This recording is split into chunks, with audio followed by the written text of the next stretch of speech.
बच्चों आज हम डायमेंशंस या डायमेंशनल एनालिसिस की बात करेंगे।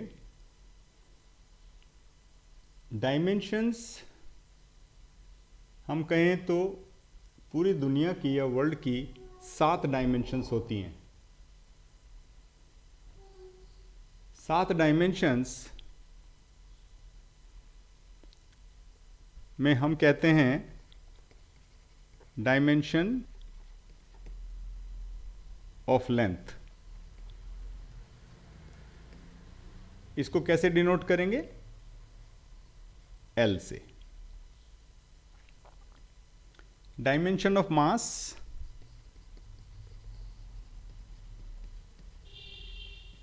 कैसे डिनोट करेंगे? M से। डायमेंशन ऑफ टाइम कैसे डिनोट करें? T से।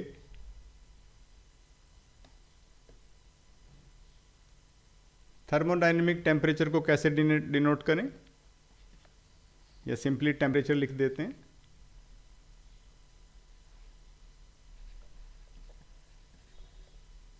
इसको डिनोट करते हैं K से, क्योंकि हम इसको केल्विन में मेजर करते हैं। ल्यूमिनस इंटेंसिटी, ल्यूमिनस इंटेंसिटी किससे मेजर करेंगे या उसकी डायमेंशन क्या लिखेंगे? CD। कैंडिला में मेजर करते हैं। Dimension of substance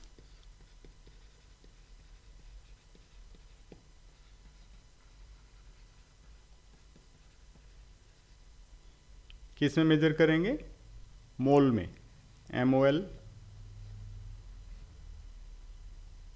and dimension of electric current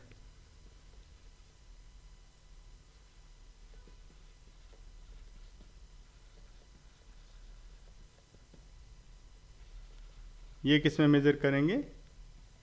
A में। और ये 7 डायमेंशन होती हैं पूरे वर्ल्ड की। The world has these 7 dimensions, और we can say these are fundamental units. So किसी भी क्वांटिटी की आपको डायमेंशन निकालनी है तो आप क्या करें? We will combine them. जैसे मान लो हमको कहना है कि भाई फोर्स की डायमेंशन बताओ, फोर्स की डायमेंशन बताओ, तो फोर्स क्या होता है? Mass into acceleration. ओके, और मास की डायमेंशन क्या है? Further we can write it mass into velocity upon time. और इसको क्या लिखेंगे? इसको फर्दर लिखेंगे हम मास इंटू वेलोसिटी क्या होता है? Displacement upon time. और पहले से भी टाइम लिखा हुआ है तो टाइम। अब डायमेंशन इसकी लिखनी हो तो इंडिविजुअल लिख देते हैं। ये हो गया मेरा M, और यहाँ पे डिस्प्लेसमेंट क्योंकि लेंथ इन्वॉल्व है तो L upon T into T। तो क्या हुआ? हम लिख देंगे, इसको इकट्ठा कर दो, ML T-2। तो ये डायमेंशन निकल आई हमारी फोर्स की। सो इस तरह से हम डायमेंशन निकाल सकते हैं। अभी जैसे किसी भी फिजिकल क्वांटिटी की डायमेंशन उसकी डिराइव्ड यूनिट से हम निकाल सकते हैं। जैसे मान लो आप कहते हो भाई हमें डेंसिटी की डायमेंशन चाहिए, डेंसिटी। तो डेंसिटी कैसे डिफाइन करते हैं? Mass upon volume. तो क्या लिखेंगे? मास अपॉन वॉल्यूम की डायमेंशन क्या होगी?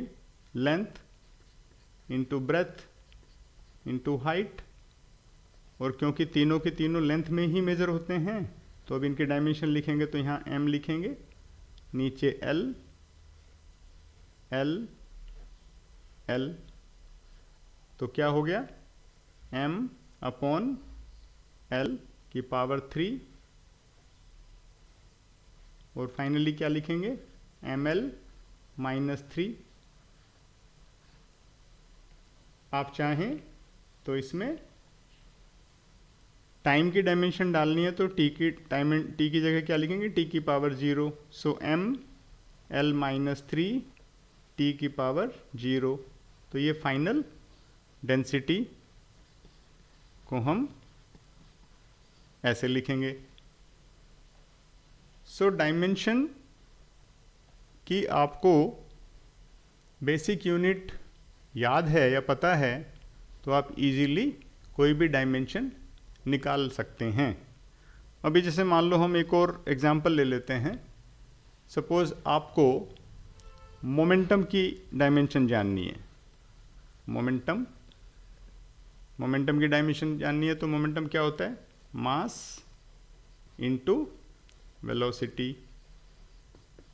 तो डायमेंशन लिखोगे तो क्या m, और वेलोसिटी को क्या करते हैं lt minus 1। So final dimension क्या आ गई ml t minus 1, correct. So similarly we can find some typical dimension. जैसे मान लीजिए हमें ग्रेविटेशनल कांस्टेंट चाहिए, ग्रेविटेशनल कांस्टेंट, इसकी डायमेंशन चाहिए। इसको कैसे रिप्रेजेंट करते हैं, कैपिटल जी से। तो कैपिटल जी कैसे निकालेंगे, न्यूटन्स लॉ ऑफ ग्रेविटेशन क्या होता है, F is capital G m1 m2 upon r square. तो यहाँ से G की वैल्यू क्या आएगी, G is FR square upon m1 m2। अब इनकी डायमेंशन रखते हैं, F की डायमेंशन क्या है ml t माइनस 2, R की dimension L2 upon mass into mass is m की पावर 2। तो अभी फाइनल डायमेंशन क्या निकल के आई, m1 minus 2 L3 t minus 2। So what we can say, gravitational constant final dimension is m minus 1 l power 3 and t power 2. So this is our final dimension of gravitational constant. तो इस तरह से आप dimension निकाल सकते हैं। यहाँ पे डायमेंशन, किसी भी क्वांटिटी की डायमेंशन निकालने के लिए आपको सिर्फ उसका फॉर्मूला पता होना चाहिए या बेसिक रिप्रेजेंटेशन पता होना चाहिए। जैसे कुछ एक और टिपिकल ले लेते हैं। लेट अस से हमें चाहिए dimension coefficient of viscosity, coefficient of viscosity. तो कोफिशिएंट ऑफ विस्कोसिटी को कैसे लिखते हैं, force into distance upon area into velocity. Okay, so individually लिख के देखते हैं, ml t minus 2 into l upon L2 into l t minus 1. So what we can do, we will get m and then l minus 1 t minus 1. तो ये हमारी dimension किसकी आ गई, coefficient of viscosity की। हम सभी ये सब अच्छे से जान सकते हैं, किसी भी क्वांटिटी की हम लोग डायमेंशन निकाल सकते हैं।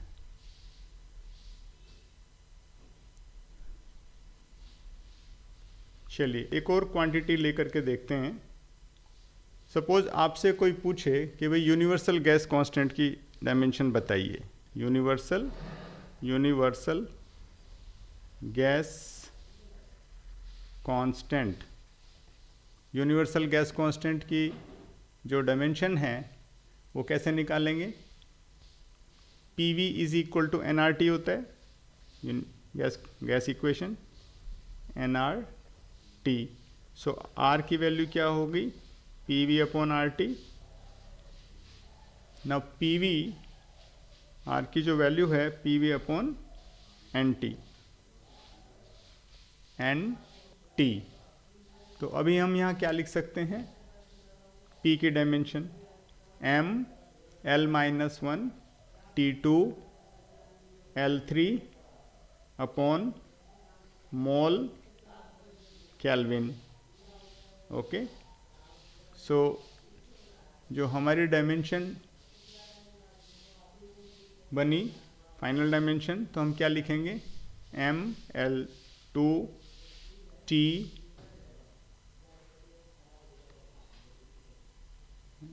To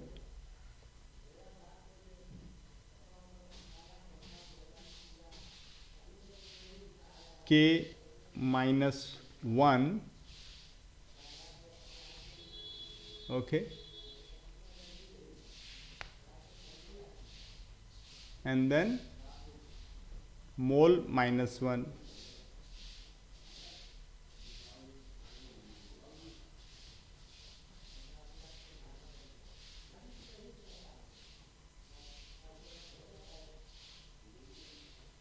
Mole we will write -1. Okay, so this is the way जिससे कि हम हर तरह के डायमेंशन निकाल सकते हैं।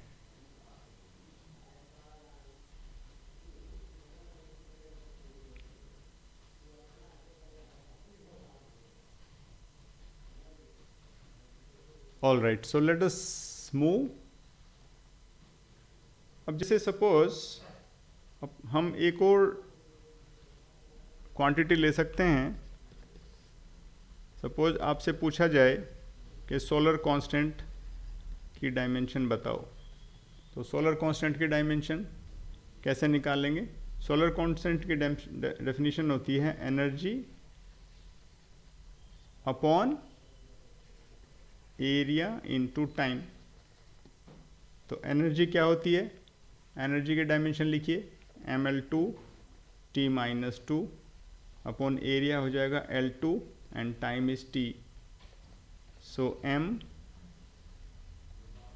एंड L 0 हो जाएगा एंड T-3। तो ये हमारी डायमेंशन किसकी होगी? सोलर कांस्टेंट की। सो इस तरह से आप डेफिनेटली किसी भी क्वांटिटी की डायमेंशन आप निकाल सकते हो।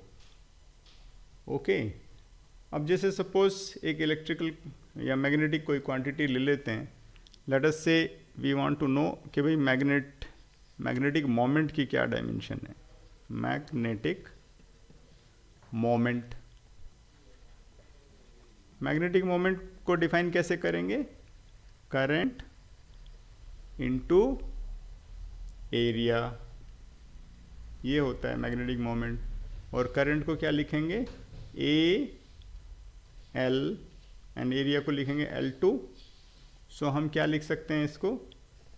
Finally we can write M0 L2 A and T0।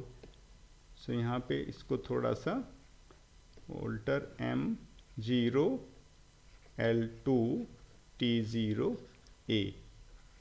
तो ये आपकी डायमेंशन हो गई मैग्नेटिक मोमेंट की।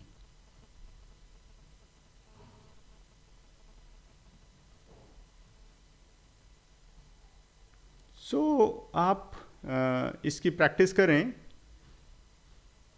जितनी भी क्वांटिटीज़ हैं सबके डायमेंशन लिख लिख के देखें ये आपको पक्का याद हो जाएंगी and you will feel quite at ease. इस तरह से हम ये डायमेंशन निकाल सकते हैं। अब हम देखते हैं कि किस तरह से आप जो है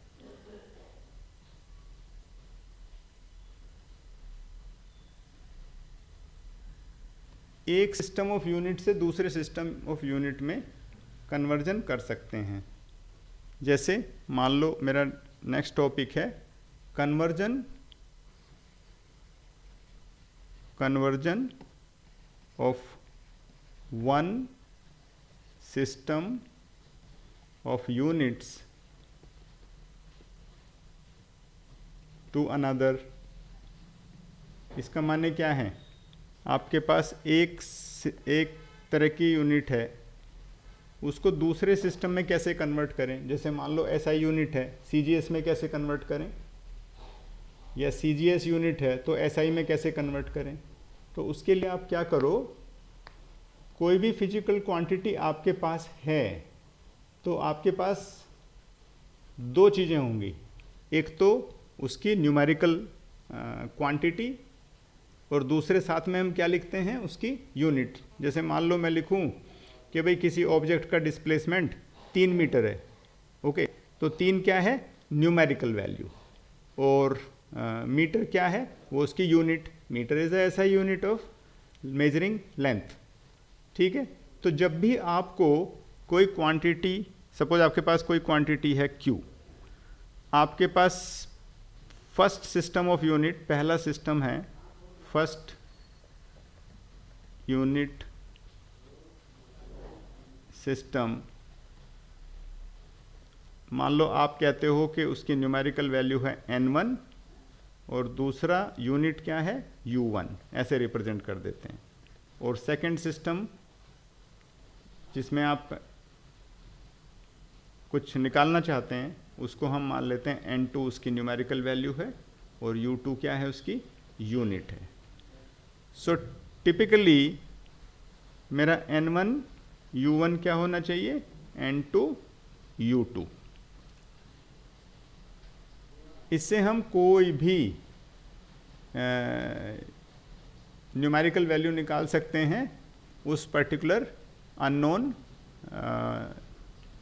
जो अननोन क्वांटिटी है उसकी वैल्यू निकाल सकते हैं। अब देखिए जैसे हम लोग क्या करेंगे, मान लेते हैं हम कि मेरी u1 की डायमेंशन है, u1 की क्या माने, हम लिख लेते हैं m1 इसकी पावर a, l1 इसकी पावर हम लिख लेते हैं b, t1 इसकी पावर लिख लेते हैं c।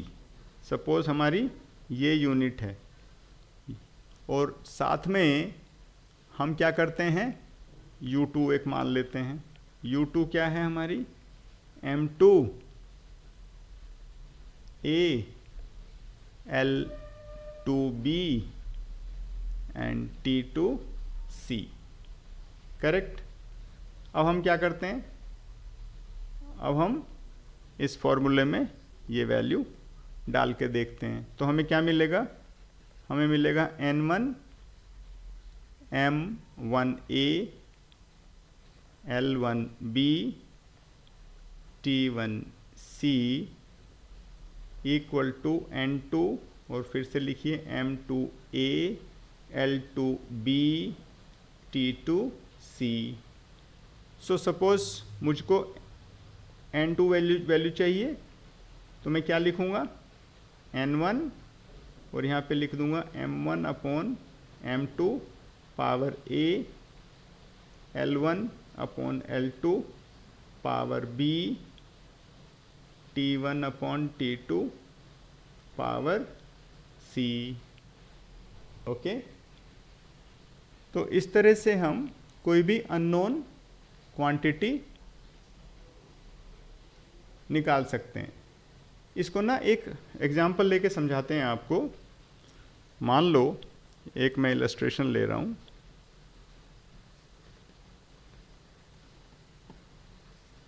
सपोज आपको क्वेश्चन देते हैं कन्वर्ट 1 जूल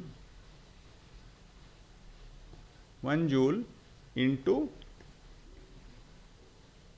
ERG, अर्ग। सो जूल कौन सी यूनिट है? SI यूनिट है। और ERG कौन सी यूनिट है? ये हमारी CGS यूनिट है। दोनों ही एनर्जी की यूनिट है। तो अभी हम क्या करें? सबसे पहले हमें क्या पता होना चाहिए? हमें पता होना चाहिए कि एनर्जी की डायमेंशन या डायमेंशनल फॉर्मूला क्या होता है। तो डायमेंशनल फॉर्मूला ऑफ एनर्जी, यहाँ लिख लीजिए एनर्जी, क्या लिखेंगे? mL2T-2। ओके, तो मेरी यहाँ पे A B C की वैल्यू क्या है? A की वैल्यू 1 है, B की वैल्यू 2 है और C की वैल्यू -2 है। ओके, अब यहाँ दो यूनिट कौन कौन सी हैं? एक है मेरे पास SI यूनिट और दूसरी है CGS। सो मेरी M1 क्या है? M1 है मेरा 1 किलो। 1 किलो मीन्स 1000 ग्राम। और इधर M2 क्या है? 1 ग्राम। ओके,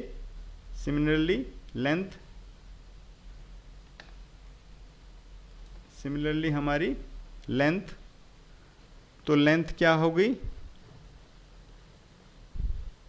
यहाँ पे फिर से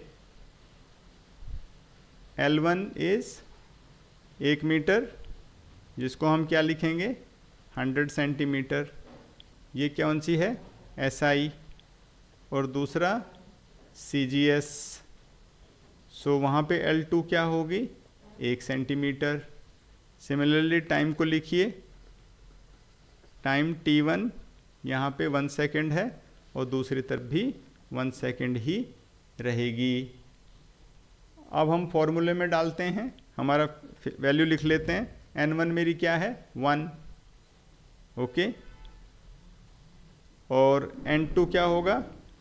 N2 तो हमको पता नहीं है, सो क्वेश्चन मार्क लगा देते हैं। सो क्वेश्चन ये हमको चाहिए, और किस में चाहिए? ये चाहिए ERG में। और यहाँ पे मेरे पास क्या था? Joule as a unit. तो अपन क्या करें? फॉर्मूला क्या है मेरा? N2 इज N1 और यहाँ पे M1/M2 A T1/T2 B, और रादर स्लाइट इसको करेक्शन कर लेते हैं, L1/L2, क्योंकि लेंथ के लिए हमने करस्पॉन्डिंग पावर B मानी थी। इसी तरह से यहाँ T1/T2 C। तो यहाँ पे हम क्या करें? अब let's put the value. N1 की वैल्यू क्या है? 1 और M1 1000/1 और L1 की वैल्यू क्या है? 100। L2 की वैल्यू 1 और फिर T1 की वैल्यू 1 है और इसकी भी वैल्यू 1 है। तो हमारा क्या आ गया आंसर? आंसर आ गया 1 × 10⁻³ टाइम्स, और पावर यहाँ पे B की पावर क्या थी? 2 और यहाँ -2 और यहाँ पे पावर 1 थी। तो हमारे पास क्या आ जाएगा? 10⁻⁴ and then into 1। So numerical value क्या आ गई हमारी? न्यूमेरिकल वैल्यू आ गई 10⁻⁷। तो हम क्या लिख सकते हैं? 1 joule equal to 10⁻⁷ ERG। So that way we can convert, कोई भी यूनिट हो आपके पास, आप इसमें कन्वर्जन कर सकते हो दूसरा यूनिट में। ये बहुत ही अच्छी और यूज़फुल टेक्निक है। इसके थ्रू आप किसी भी एक सिस्टम से दूसरे सिस्टम में आप कन्वर्जन कर सकते हैं। All right.